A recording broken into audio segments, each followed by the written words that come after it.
You're listening to Ghostly Activities, and this is I Lived in a Haunted House.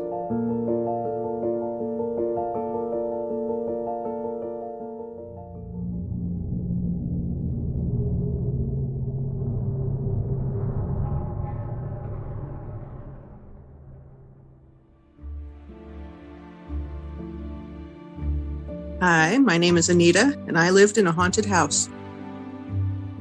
So this was a house in Driggs, Idaho. It was a single-story old farmhouse. It was one of the older homes in town, so probably from the 1920s, if not 1910s maybe. You could tell that it had started out as a small kind of two-bedroom home, and then they put an extension, they extended the house, added a kitchen, and a workspace and another bedroom. But there was a small attic. Maybe some kids or teenagers had like a playroom, kind of a hangout space up there, but it was not officially used as a room, or it wasn't a second story. It was just like this little space up there, not really even tall enough to stand up in. I loved that house. This was the house getting out of my father's house. So it was really it was great. This is my house, but it felt very comfortable. It was very welcoming there. Fondest memory of that house. There's a few, but honestly, the clearest one is that we signed the lease, and before we had really started moving stuff into the house, I went there after work one day, and I just laid down in the sunny patch of the carpet in the living room where the sun was pouring in, and I took a nap there. And it was so quiet. I could hear the birds. It was comfortable and warm, and it was just really lovely. Shortly after we moved in, we started to have the bedroom doors open. Like, we would leave the house, they would all be closed, we would come back, and they would be open. When the doors started opening and closing, that we thought, there might be something here. Basically, what we thought is we had blocked an entity's path. They would go from the front door to the back door, or the front door to the kitchen, and we had blocked its path with this big iron candelabra. So that forced it to have to go around that path and through the bedrooms, which then made it start opening and closing the doors. Then it started to take my husband's keys. He's one of these guys that, you walk in the door, he would set his hat down, put his keys and his wallet in his hat. But once in a while, his house keys would be gone. And then they would show up in like a random place in the bedroom or in the second bathroom that nobody really used that often. So that became a little annoying. And then one morning, it was the middle of winter, and this is up in the mountains of Idaho, so it was freaking cold out. Matt woke up for work about 6 a.m.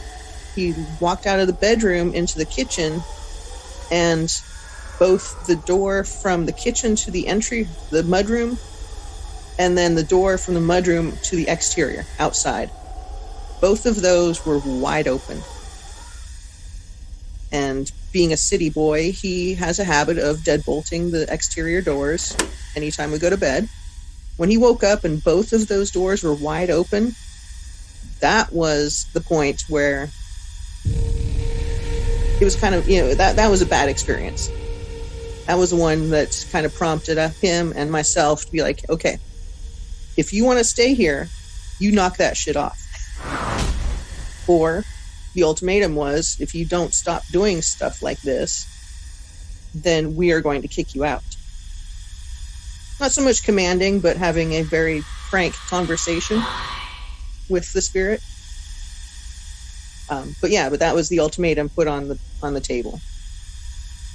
That is when the spirit, she went upstairs to the little attic space. But we could hear then footsteps. She would walk the same path, like from the front door back to the kitchen, except it was above the main level. lived there about a year and a half. And we left because we got a job offer in Washington State. So we left the state. Honestly, it was kind of a hurried thing, too. We had friends that helped us load, loading the U-Haul into the wee hours of the morning, and then slept on the floor and then left. So it's kind of sad. Maybe we should have said goodbye.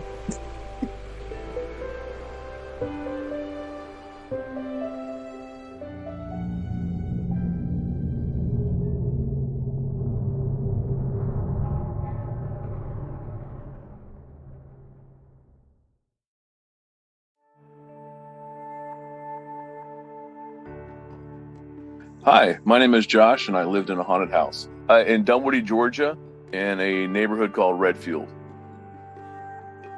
The house is a standard 3-bedroom, 3-bath home in a suburban neighborhood. It did have a built-in mother-in-law suite as well as a half-finished basement. Being that the home was built on the highest point in the neighborhood, which we were really lucky for, like sledding in the wintertime because we had the highest hill. And also in the evenings or at nighttime when we were supposed to be in bed, my mom would come and wake us up, and we would go cuddle in a blanket in front of the big bay windows at the front of the house and watch thunderstorms roll in, Georgia thunderstorms. So that was probably my fondest memory of the home, is watching those thunderstorms roll in with my mom in the middle of the night. We still had to be up for school the next day, but we got to watch thunderstorms roll in, which was really cool. In the earlier years, it was a great home. It's where I basically grew up from a young child of about 3.5 to about 12 years old, roughly. Problems didn't start until later in my life. My dad had an office before he reached the unfinished part of the basement. My parents were out of town. My brother was out with his friends. My sister was basically supposed to be babysitting me. But I was the little brother, minus about 6 years, I think, or 7 years. So I was really the little brother. And my sister had all of her friends over, and they were down in the basement room, and I was sitting on the basement steps. What I remember seeing is a bright light coming out from underneath the door, and then all of a sudden the lights went dark, and they started screaming. And apparently a gentleman that I knew by the name of Fish Fins, because the way he had his haircut, basically was slashed in the leg, but his jeans were not cut. And all I pretty much heard was rumbling and shaking of the doors, and everybody was screaming in this office room. There's about 6 or 7 of them in there. And then all of a sudden they came busting out, carrying Mike up the stairs, and his pant leg was completely soaked through with blood. And my sister claimed that they were doing a seance, Ouija board, and something went wrong, is all she would tell me. I think her and her friends were trying to discover possibly what their direction was. And of course there was a lot of Wiccan activities, there was a lot of seance activities, a lot of Ouija board activity. And I wouldn't say that they were new to it, but maybe they pushed the boundaries more than what their knowledge base was.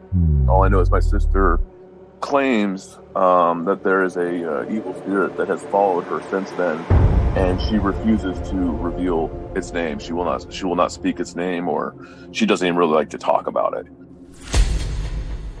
I had my own room in my house, and in my room I had a set of folding closet doors, which behind that were a set of attic doors. The attic doors would rattle at night to the point where they would actually open up, and then the closet doors themselves would open about 1.5 inches, revealing a black line, making me feel like something inside the attic was trying to get at me, and that would make me run out of the room, terrified, of course. And this happened just about every night that I can remember. And I very rarely ever slept in that room because of this, because it would start happening. My mom would put me to bed, and it would be after midnight. I'd be woken up to the sound of the attic door shaking, and then the closet door would open a little bit, like almost like a vacuum type of thing.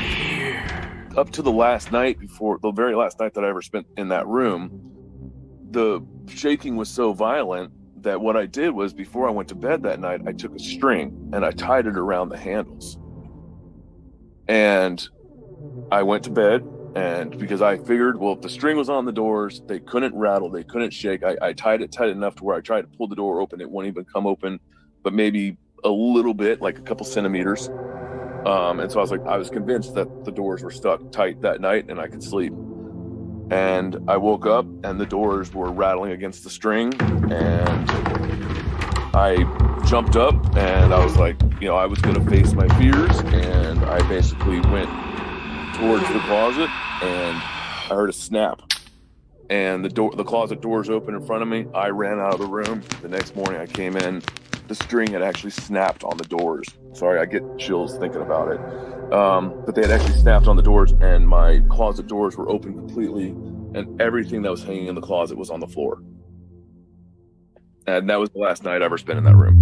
I refused to sleep in the room after that.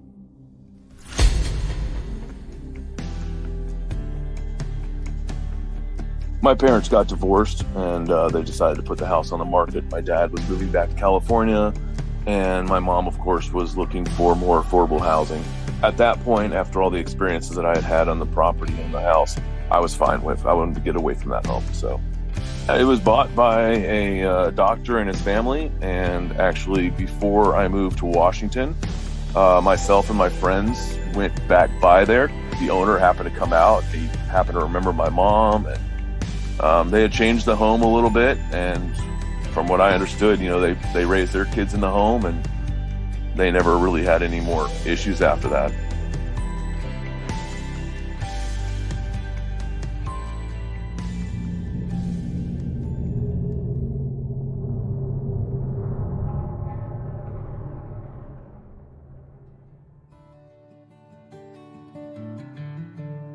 Hi, my name is June Nixon, and I lived in a haunted house in Kansas City, Missouri. Well, the house was an old farmhouse that was probably built in the 1920s. At the time, it was the only house in the whole area. So after a few miles, it was the only house that was there. It had a basement, middle floor, and an upstairs and an attic. There was a garage, an old shed out back. I mean, it was a very comfortable house. I enjoyed growing up in the area. We had a swing set and outside, and we played a lot outside. Lots of places that could get really muddy. So, of course, we loved rolling around in the mud, making mud pies. And, it was a great place. Lots of kids lived around the neighborhood, and our house kind of was the place where they all came to hang out. I just felt like, every once in a while that something might be there.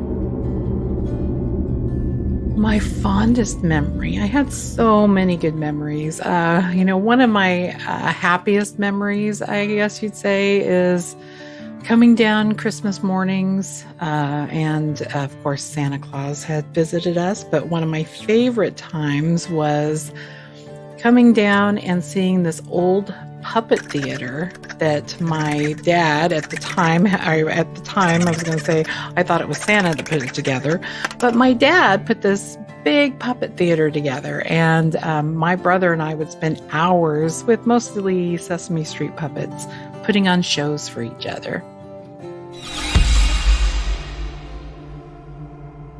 I would go downstairs and watch television shows I really shouldn't watch. And let's just say one night I walked down the stairs and I was watching TV, and I just got really tired and decided to sleep on the couch. Well, I was probably around 8 years old at the time, and all of a sudden I felt like something tugged on my foot. And it scared me so much, and I looked around and there was nothing there, because I thought maybe my mom had come down and was like, hey, what are you doing laying on the couch? But there was nothing there. So I started getting really, really scared. And of course, when a child gets scared, usually putting the covers over their head and just like hoping whatever it is will just go away. So I put the covers over my head, and I swear, even to this day, I swear I heard a woman's voice say, "Boo, little girl," and then a just like that. Of course, I screamed, and I would know I was wide awake. I wasn't asleep, because whatever had pulled and tugged on my foot had woken me up. So I know I was wide awake. And I screamed really loud. And that's, of course, when my mom and dad both came running down the steps, like, what's going on? And I told them that, somebody had said something to me. Don't really know what it was or who it was. Well, we lived off an extremely busy road. And there had been several deaths around that area. So you never know. Maybe something was still hanging around. The only reason I left the house was I moved to Hackensack, New Jersey to become a nanny. Then my mom sold it, and now it's owned by another family. And I even got to visit it a few years ago with my mom when we went back to Kansas City. And it was really nice seeing them update things.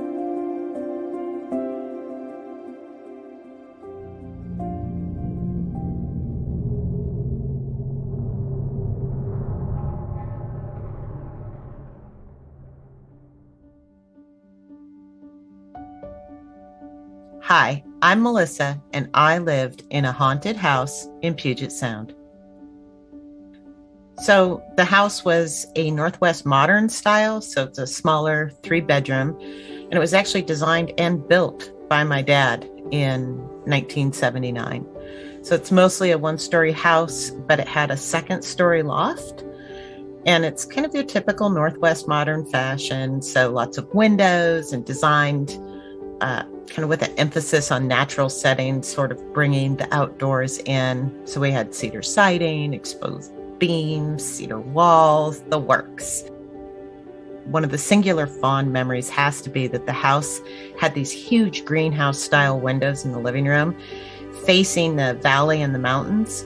So I would get up really early to get ready for school and go and take a shower. And then I'd haul all my stuff into the living room so I could do my hair and makeup while watching the sunrise over the mountains.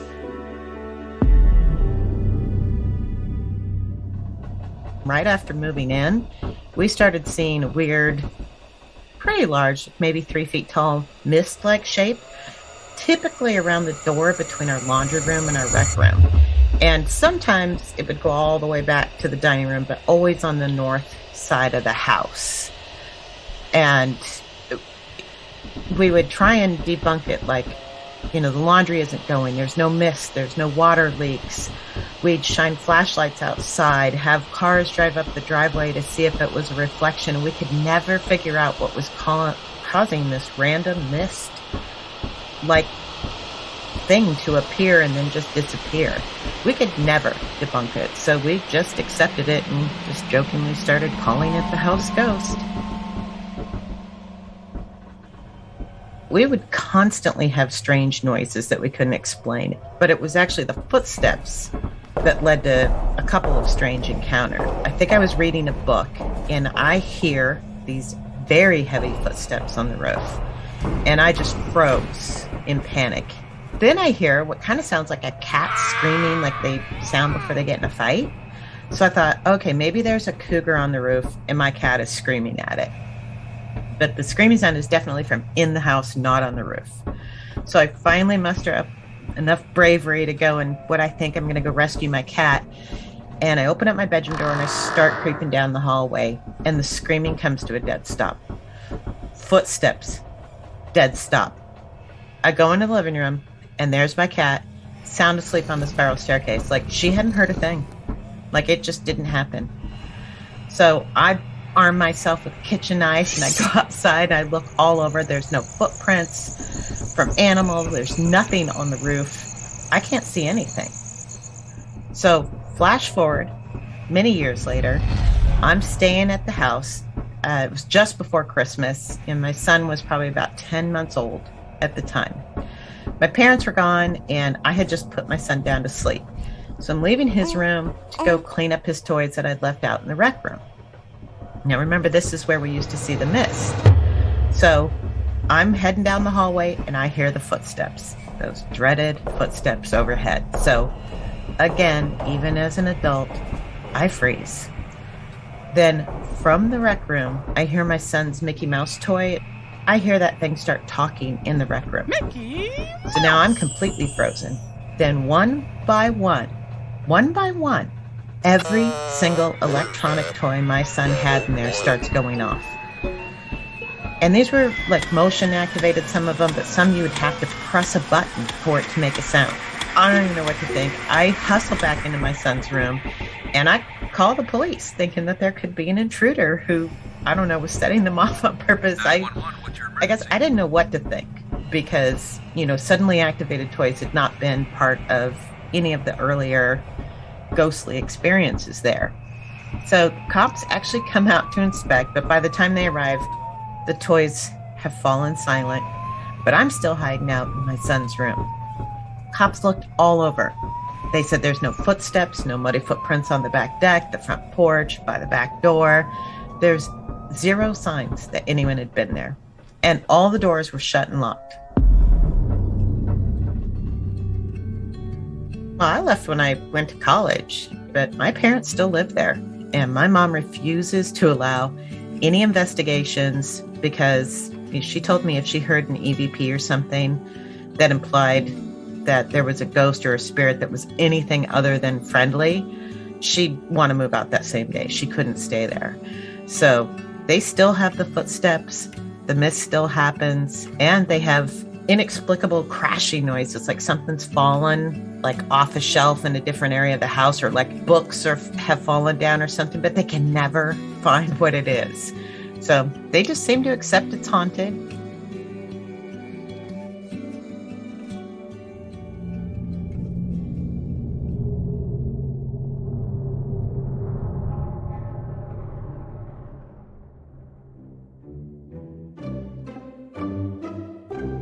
My name is Kim, and I lived in a haunted house in Leavenworth, Washington. So the house was built in 1909, so it was properly very old, even when my grandparents bought it in the late 70s. My mother's parents, they, in their retirement, opened up a clock shop and sold clocks. My grandfather repaired clocks, which also meant they were bringing in clocks. The sound of clocks was a sound I was very, very familiar with. I grew up with it in my own house, in my own childhood home, and it's always been a really comforting sound.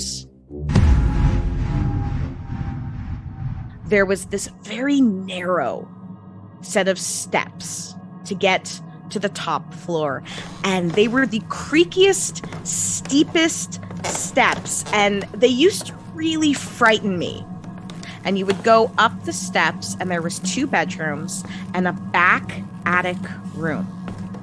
And initially, it was where my brother and I were supposed to sleep.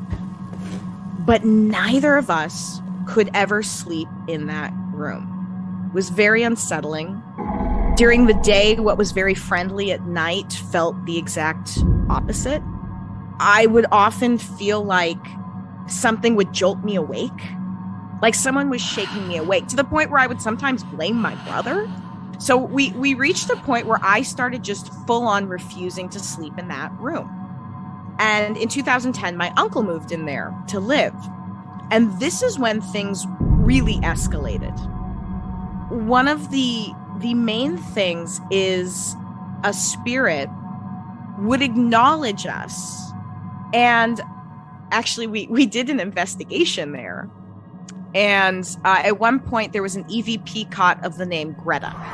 So you can sleep in the master bedroom, and above you, you have the 2 other bedrooms and the creepy, creepy attic room that no one should ever go in, ever.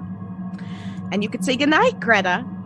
And from above, you would hear knocks, like an acknowledgement of what you were saying. And Greta really did not like if you moved things around in her home. So at one point, we were cleaning a lot of things out of the house. And that's when we started noticing the downstairs clocks. We'd walk into the living room, and the clock would be off by 10 minutes. We would leave the room, come back in the room, and the hands are in different positions. And I go back upstairs, and a whole pile of stuff that had been on top of the dresser is now on the floor. And I'm like, okay. I'm not sure if this is to mean that this dresser stuff is important, if the stuff on the floor is important, but tell you what, this is your dresser. I'm going to just leave all this stuff right here. Girl, it's all yours. And is that gonna, like, are we cool? If we do this, are we cool? So left it up there. Clock goes back to normal. So the last time I was in the house, it's been a little bit because of COVID, packing up to leave, the phone starts ringing. So I go and pick up the phone. Nothing. Okay, that's a little weird. Hang up the phone. Packing up the car, packing up whatever. Phone rings. Pick it up. No one's there. Hang it up. Start to walk away. Phone rings again. Pick it up. Almost immediately this time. It only rang once. No one there. And this continues throughout, off and on. And finally, the phone had just rang a little bit previous. And I said, Greta, if you want me to stay, can you make the phone ring again? And the words are hardly out when the phone rings. I also appreciate that if we're going to have a ghost attached to my family somehow, it is going to have something to do with clocks and phones.